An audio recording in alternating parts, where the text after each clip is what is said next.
ಗುರು, ನನಗಿಲ್ಲಿಗೆ ಹೋಗೋ ಪ್ಲ್ಯಾನೇ ಇರಲಿಲ್ಲ. ಬಟ್ ಕೆಲವೊಂದು ಸರಿ ಲೈಫು ನಮಗೆ ಗೊತ್ತಿಲ್ಲದೆ ಮಿಸ್ ಮಾಡ್ಕೊತಿರೋ ವಿಷಯನ ನೆನ್ಪು ಮಾಡಿಸುತ್ತೆ. ನನ್ನ ಪಾಡಿಗೆ ನಾನು ವ್ಲಾಗ್ ಮಾಡ್ಕೊಂಡು ಹೋಗ್ತಾ ಇದ್ದೆ.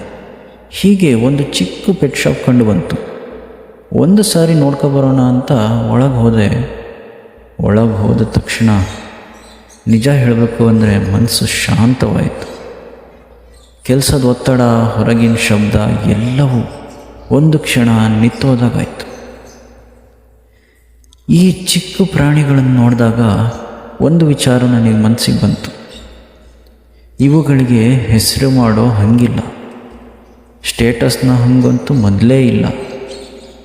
ತಿನ್ನೋದು, ಆಟಾಡೋದು, ಮಲಗೋದು ಅಷ್ಟೇ. ನಾವು ಅಷ್ಟು ಸರಳವಾಗಿ ಬದುಕೋದನ್ನು ಆಲ್ಮೋಸ್ಟ್ ಮರ್ತೇ ಬಿಟ್ಟಿದ್ದೀವಿ.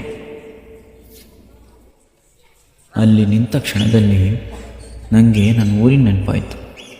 ಭದ್ರಾವತಿಯಲ್ಲಿ ಅಪ್ಪನ ಹೋಟೆಲ್ ಹತ್ರ ನಾಯಿಗಳಿಗೆ, ಬೆಕ್ಕುಗಳಿಗೆ ತಿಂಡಿ ಕೊಡ್ತಾಯಿದ್ದೀನಿ ನೆನಪಾಯಿತು. ಕೆಲಸ, ಹಣ, ಜೀವನ ಎಲ್ಲದರ ನಡುವೆ ಇಂಥ ಕ್ಷಣಗಳೇ ನಿಜವಾದ ಸಂತೋಷ ಕೊಡ್ತವೆ. That's all about day 7 of daily vlogging series in Saudi.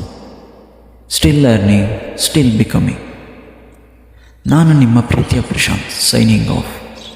ಮತ್ತೆ ನಾಳೆ ಹೊಸ ವಿಷಯಗಳ ಜೊತೆ ಸಿಗ್ತೀನಿ ಅಂತ ಹೇಳ್ತಾ good morning, good afternoon and good night.